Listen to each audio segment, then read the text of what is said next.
বিশ্ববিদ্যালয়ের শিক্ষার্থীবৃন্দ, আসসালামু আলাইকুম।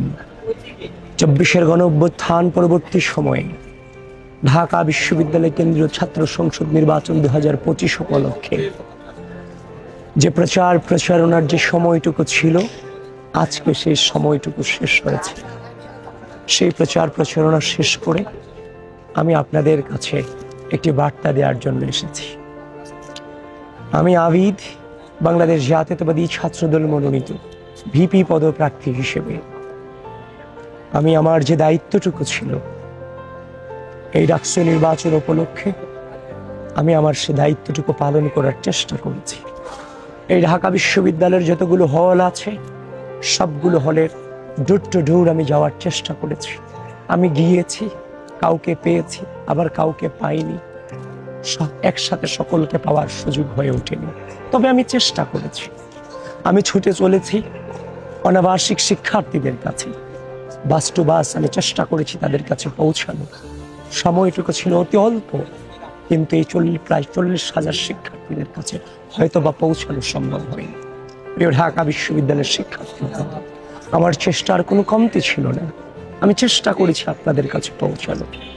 এই অন্তিম মুহূর্তে দাঁড়িয়ে আমি আপনাদেরকে আহ্বান করছি, আমরা বেড়ে উঠেছি রাষ্ট্রের স্বার্থে।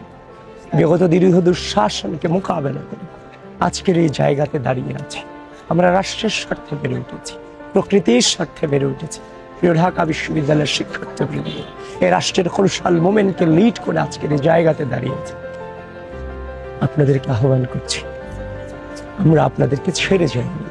প্রতিটা মুহূর্তে আপনাদের পাশে ছিলাম, এই রাষ্ট্রের পাশে ছিলাম। এই মহাযুদ্ধে জীবনের সব থেকে বড় চ্যালেঞ্জে আমি পতিত হয়েছি। এই চ্যালেঞ্জটুকুতে প্রিয় ঢাকা বিশ্ববিদ্যালয় আপনাদের কারণেই আজকে আমি আবিদ হয়েছি।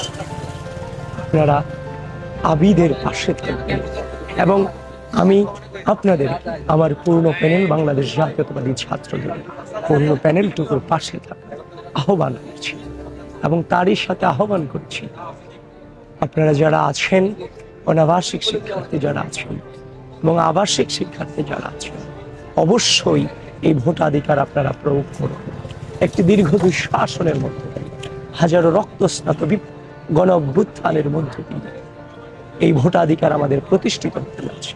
অবশ্যই ভোট কেন্দ্রে আসবেন এবং আমাদেরকে আপনাদের হৃদয়ে রাখবেন।